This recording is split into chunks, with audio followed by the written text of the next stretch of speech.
The New South Wales Government, contrary to its word, is about to force unwanted council amalgamations on communities that are, by any measure, save that of Cloud Cuckoo land, financially viable and vibrant. The government refuses to allow a referendum because it knows it will fail. It is unlikely that any enabling legislation they could invent would pass the New South Wales upper house, so the government has resorted to bullying, deceit and outright lies.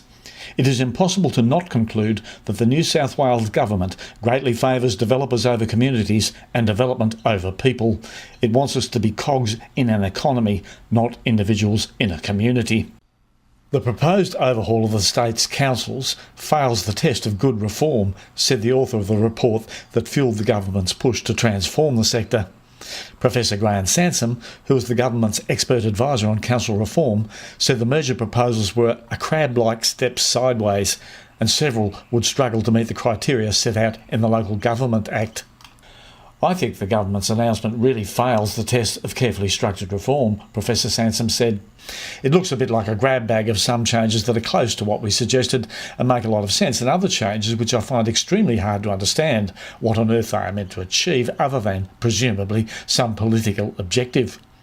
Sansom's panel spent nearly 2 years reviewing the sector, but the government's plan exactly copies only one of its merger recommendations for Sydney councils, the joining of Hornsby and Ku-ring-gai. Professor Sansom was scathing of the plan, labelling the joining of Botany and Rockdale, splitting of Warringah between Pittwater and Manly, and keeping Mossman separate from North Sydney as appalling and simply ridiculous.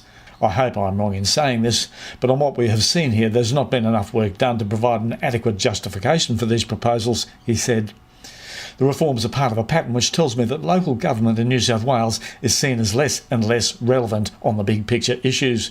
They are a crab step sideways. They are not a step forward.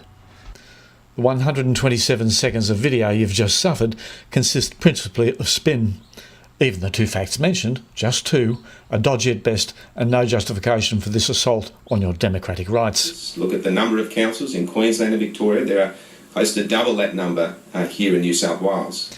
New South Wales councils have an average of 50,000 people per council versus Queensland and Victoria with 68,000. So Mr Baird's almost double is scarcely more than 1/3. 2/3 of councils have expenditure that is greater than revenue. And his other claim, that 2/3 of New South Wales councils have an operational deficit, is scarcely surprising, seeing they are starved of funds by government-imposed rate pegging.